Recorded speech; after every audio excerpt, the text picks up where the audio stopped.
Berikutnya, Oke. supaya ada semangat hidup di zaman COVID ini gimana, Mami? Lu nggak semangat? Gue juga sih. Ya udah selesai, jawabannya itu. Gue juga sama kan. Maksudnya kayak gak ada semangat, udah mau mati gitu tuh. Seringkali yang bikin nggak semangat itu bukan situasi. Seringkali. Jadi yang bikin nggak semangat itu sebenarnya itu ada di dari dalam diri. Gitu loh. Mungkin lo nggak punya tujuan hidup, jadi nggak semangat. Jangan gue yang jawab deh, kamu aja deh. Aku kasar kalau jawab. Kasar kalau jawab ya. Aku justru gak gitu ngerti sama pertanyaannya. Maksudnya kayak aku nggak ngerti situasi kondisi kamu tuh separah apa sampai kamu tuh jadi nggak semangat hidup gitu loh maksudnya. Kayak aku yakin di hidup ini maksudnya kayak segala sesuatu yang terjadi baik itu yang baik atau yang buruk itu punya maksud dan tujuan tersendiri. Betul. Gitu, yang baik ya memang ya udahlah ya gitu, maksudnya kayak Disyukurin. iya buat disyukurin, buat belajar gitu ya, kita udah tahu. Yang buruk gak selamanya selalu buruk gitu loh, maksudnya ada hal-hal yang terjadi, suatu buruk itu gunanya ya untuk ngajarin kita supaya kita bisa naik level, bisa bertumbuh lebih lagi, jadi manusia yang lebih baik dari yang kemarin lagi, ya itu ujian gitu sih. Jadi kalau langsung nggak punya semangat hidup dan menyerah, menurut aku yang rugi itu di kita karena kita kehilangan kesempatan untuk kita bisa belajar. Tapi kalau misalnya kitanya itu mutusin untuk tetap mau berjuang walaupun gagal, at least lu udah lebih baik daripada yang kemarin, satu langkah kecil gitu loh maksudnya. Jadi menurut aku ini musimnya bukan cuman kamu doang yang ngalamin Semua COVID itu, semua orang semua gitu susah. kan. Iya, jadi siapa yang kuat bertahan ya dia yang bakal jadi lebih baik daripada diri dia yang kemarin sih menurut aku gitu. Dan ini ibarat kata kayak musim ya gitu loh, maksudnya kayak kehidupan manusia tuh ada musimnya. Jadi ya musimnya lagi pandemi begini ya kita harus berjuang dan gak akan bertahan. selamanya sih. Iya, Seperti nanti ini kalau gak akan misalnya selamanya. udah selesai gitu kan ya ada orang yang akan lega, akhirnya COVID selesai, cuma akhirnya bisa balik lagi ke dulu, atau yang kayak ternyata dari Ada COVID ide ini baru ya. iya ya, jadi gue jadi lebih ngerti Contoh lagi ya contoh apa. nikahan online ya, satu waktu bisa datang ke berapa banyak Ya gitu gitu, itu kan jadi contoh. maksudnya kayak banyak. Irit lagi. Nggak perlu apa ya, maksudnya kayak nggak banyak semua hal hal baru itu lah. yang buruk langsung diartikan Masih menjadi buruk. yang buruk gitu Nggak loh ada yang maksudnya. baik sama sekali. Kalau kita bisa ngelihat itu dari sisi positifnya, menurut aku karena COVID ini justru malah banyak hal positif sih. Contohnya mungkin yang tadinya sama keluarga atau sama anak jauh karena kerja apa segala macam, sekarang di Sekarang rumah dijalin jadi 24 jam. bisa deket. Jadi punya banyak waktu untuk sama keluarga gitu loh, maksudnya kayak ya Banyak juga yang bisa cerai. evaluasi lagi selama ini gimana sih gitu. juga yang cerai. Iya sih memang ya, itu menurut aku Karena sih kasih karena nggak- mereka memutuskan untuk nggak mau berusaha lagi sih gitu loh maksudnya. Jadi apapun keputusan kita ya pasti berdampak gitu. Jadi pilihannya masih mau bertahan atau udah nggak mau lagi. Kalau aku boleh kasih saran ya tetap bertahan. Pasti ada yang bisa dipelajarin, ada yang bisa disyukurin nantinya gitu, karena kita naik level gitu loh. Mungkin aku kalau misalnya mau kali kasih masukan satu, supaya kita tetap semangat hidup di zaman COVID ini, kita harus melihat orang-orang yang memang ada di bawah kita keadaannya gitu loh. Gimana mereka tetap semangat ngejalanin hidup, siapa tahu itu membuat kamu termotivasi gitu loh. Atau kita lihat kayak di luar sana para dokter lagi mati-matian berjuang gitu kan buat ngerawat pasien COVID gitu loh, sedangkan mereka aja susah banget mau ketemu sama keluarganya tuh nggak bisa. Dan kita bener-bener appreciate itu banget gitu loh. Itu yang bikin kita gila, kita yang punya waktu ada sama keluarga sekarang, tapi kenapa kita malah jadi nggak semangat hidup. Contohnya ya kalau kamu nanya gitu ya, kenapa nggak semangat hidup, justru dengan kita masih bisa ngelihat orang yang kita sayangin detik ini, itu adalah sebuah anugerah yang harus disyukurin. Banyak orang di luar sana mau ketemu orang yang mereka sayang itu mati-matian luar biasa. Gimana dengan keluarga yang terpisah ribuan kilometer, misalnya yang satu di luar negeri, yang satu di Indonesia tapi nggak bisa pulang. Gimana dengan petugas medis yang memang mau pulang aja tuh nggak bisa untuk sekedar ngelihat anaknya. Dan hal-hal seperti itu kalau gue ya, itu bikin hati gue tersentuh sih. Dan ketika gue ngeliat anak gue bener-bener peluk anak gue tuh dengan erat gitu, karena gue masih diberikan kesempatan privilege ini untuk bisa deket sama keluarga gua, untuk anak gua, untuk istri gua gitu loh. Berapa banyak orang yang di luar sana sekarang lagi kehilangan, lagi menangis karena keluarganya tuh ada yang meninggal karena COVID ini. Terus kita yang masih sehat-sehat begini, keluarga ngumpul semua, suami, istri, anak semua ada, terus kita bilang kita nggak semangat hidup. Menurut gua agak disayangkan sih gitu loh. Jadi coba kita ngelihat keadaan di luar sana, karena dunia nggak berputar cuma buat lu doang gitu loh. Dunia kita memang lagi kacau sekarang, tapi banyak hal yang memang kita bisa pelajarin, bisa kita tarik hikmahnya tuh di mana, kita Terus ambil. ada masukan nggak kalau misalnya memang posisinya itu ternyata orang yang nanya ini tuh memang orang yang lagi kehilangan keluarganya karena COVID? Bisa jadi, bisa.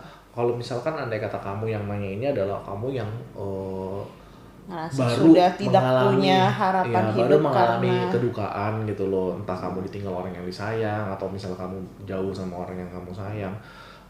Gue cuman pikir begini ya, kita hidup di dunia ini itu bukan suatu kebetulan gitu loh. Maksudnya andai kata kita masih hidup sampai detik ini itu bukan suatu kebetulan. Gue yakin orang yang kita sayang pun, yang mungkin udah pergi duluan meninggalkan kita, itu yakinnya dia tuh pasti pingin kita juga dalam tanda kutip bahagia lah di dunia ini gitu loh. Bukan berarti mereka ketika sudah mereka pergi duluan abis itu kita langsung bunuh diri nyusul mereka, bukan seperti itu gitu loh. Bukan seperti itu yang mereka inginkan, I guess gitu, bukan seperti itu. Tapi gimana caranya, memang hidup ini gue bisa bilang tidak ideal, tidak sesuai dengan apa yang kita inginkan. Setiap hari ada orang yang dikecewakan, setiap hari ada bayi yang meninggal, entah itu karena meninggal karena sakit, gagal dilahirkan, atau diaborsi. Setiap hari ada orang bercerai, setiap hari ada orang yang dikhianati, ada yang ditinggal untuk ditinggal pergi sama orang yang disayang. Begitu banyak penderitaan di dunia ini, betul memang. Tapi pertanyaannya adalah, apakah dari seluruh penderitaan itu tidak ada suatu kebaikan sedikit pun yang bisa kita ambil? Pertanyaannya, menurut gue nggak begitu gitu loh. Bahkan seringkali penderitaan yang kita alami itu membuat diri kita tuh jauh lebih baik daripada hari ini, daripada sebelumnya gitu loh. Kayak kita, kenapa kita bisa ngomong begini sama ngasih pandangan kita buat orang-orang, kenapa? Karena kita sudah mengalami penderitaan yang hebat dulu di waktu sebelumnya. Ketika kita mengalami penderitaan itu, apakah kita hancur? Kita hancur.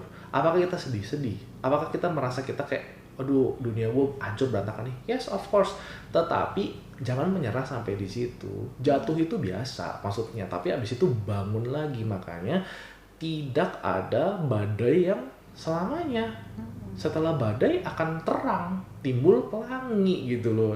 Gimana kita ngelihat, fokusin pandangan kita untuk mencapai terangnya itu gitu. Jadi jangan fokus sama, ya gue ngerti maksudnya kayak, ya gue juga kehilangan bokap gue waktu kecil gitu loh, dan gue merasa dunia gue hancur, dunia nyokap gue juga pasti hancur, dunia keluarga gue hancur. Tapi bagaimana caranya kita bisa bertahan dari itu gitu loh. Dan gue yakin kayak bokap gue sekarang juga kepingin kita orang semua sekeluarga tidak lagi menangisi dia yang sudah pergi, tetapi kita melanjutkan hidup kita dan berbuatlah sebaik-baiknya selama kita masih ada kesempatan di dunia ini, masih hidup.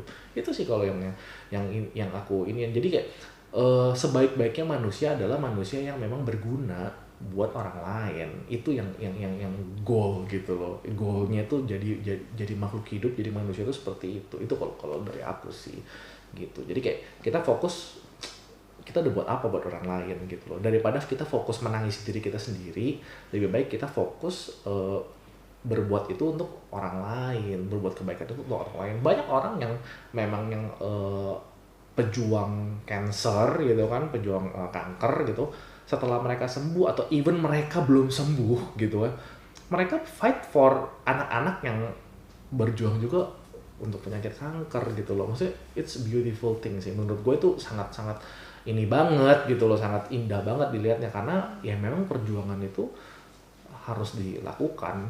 Karena kalau kita udah menyerah, ya udah it's done, selesai gitu. Kalau udah menyerah, udah lo nggak bisa kemana-mana lagi, itu udah selesai hidup lo gitu. Jadi please jangan menyerah. Jangan nyerah, apapun yang Tetap terjadi masih ada jangan menyerah, karena selalu kebaikan selalu lebih besar daripada keburukan. Itu menurut gue mungkin dalam 1 tahun 1 bulan hidup lo hancur, tapi 11 bulan berikutnya atau 11 bulan yang lain itu kan nggak hancur. 1 bulan lo sakit, 11 bulan yang lainnya gitu loh. Itu ya, 1 tahun ini kita pandemik misalnya, tapi kita udah hidup berapa puluh tahun lainnya gitu loh. Selalu ada sisi positif yang bisa diambil dari suatu kejadian negatif. Kalau itu sih dari kita. Dan ketika kita fokus ya untuk mensyukuri hal-hal yang sebenarnya udah pernah kita dapet tanpa sadar, maksudnya itu bakal lebih bikin kita bersyukur sih gitu, dan lebih bisa menikmati hidup. Kalau misalnya fokusnya itu cuman kok ini pandeminya nggak kelar-kelar atau apa segala macem gitu kan, maksudnya jadi ada hal-hal detail kecil yang mungkin ada di sekitaran kita jadi blur gitu, jadi nggak ngelihat itu gitu loh ya nggak sih. Jadi nggak terlalu lebih ini, tapi ketika kita kayak sekarang ya kayak pandemi, aku ngerasa kayak lebih slow hidupnya gitu kan, lebih ini, jadi kayak kita lebih bisa appreciate small things yang mungkin ketika nggak lagi pandemi hidup kita tuh kayak terlalu rush sampai kayak bener-bener nggak sadar ini itu gitu loh maksudnya. Jadi menurut aku tetap ada hal-hal baik sih yang bisa disyukurin karena COVID ini gitu, nggak selama. Dan percayalah Tuhan tuh menginginkan yang terbaik buat kita gitu loh. Jadi kayak walaupun ini terkesannya buruk, pasti tetap ada rencana yang baik kok di hidup kalian. Gitu aja sih kalau dari kita. Oke, cukup jelas. Semangat ya. Semangat fighting. Bye bye.